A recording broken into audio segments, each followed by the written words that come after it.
we've just spoken about these capabilities. And, a lot of the book is, at the front of the book really is saying we can't predict what, that next crisis is going to be. And we reflect quite vulnerably, I think, around COVID, because it feels like the whole world was sort of caught off guard.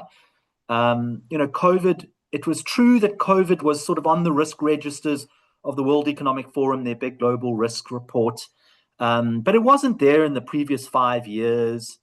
And even if it was on the risk register of your own organization, no one could contemplate the secondary impacts of that crisis, because it was the non-pharmaceutical interventions that governments around the world chose to take to control that. And I think there's been a lot of reflection since then about whether, the effectiveness of it. But that's what people did. And I don't want to go into the detail of whether it was, in hindsight, good. It was all we knew at the time. But it was those secondary impacts that actually became the crisis for so many people. And obviously with, all due sympathy and respect for the many people who tragically passed away during that. But what I'm saying about that is, other than, I guess, actual healthcare systems and possibly labs and what, nobody was really tangibly preparing for an event like that.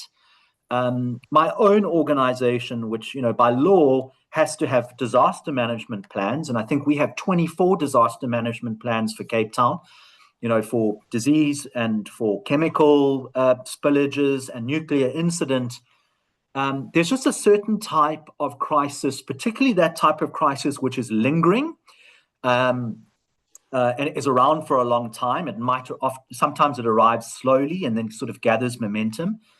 My personal experience is that the best laid plans that have been put together often by really, really talented people, either in the risk space or the continuity space or in the disaster space, are not that useful when it comes to actually responding to these long, sticky crises that can often be around for weeks or months, in some cases, even more than a year. And COVID, of course, was probably 2 to 3 years in it.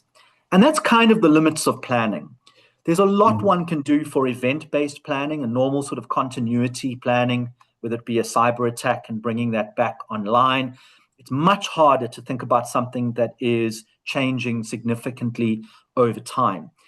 And that's why the book is really agnostic about what the next crisis is and leans so heavily on those capabilities and saying, if there's one thing the leader can do, whose regular job is keep the eye on the prize, which is the regular mission, is build the capabilities because they're actually good for your regular mission anyway. They're the types of things that are contributing to your profit or the public good if you're the government, or other good, if you're an NGO.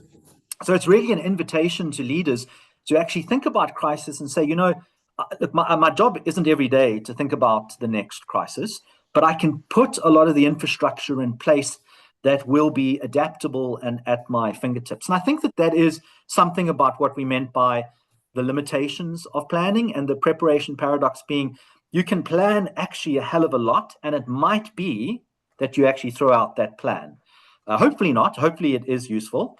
But rather have the capabilities at your fingertip and then the leadership and people around you so that you can rapidly build a response that is more appropriate to the fast-changing nature of that particular crisis.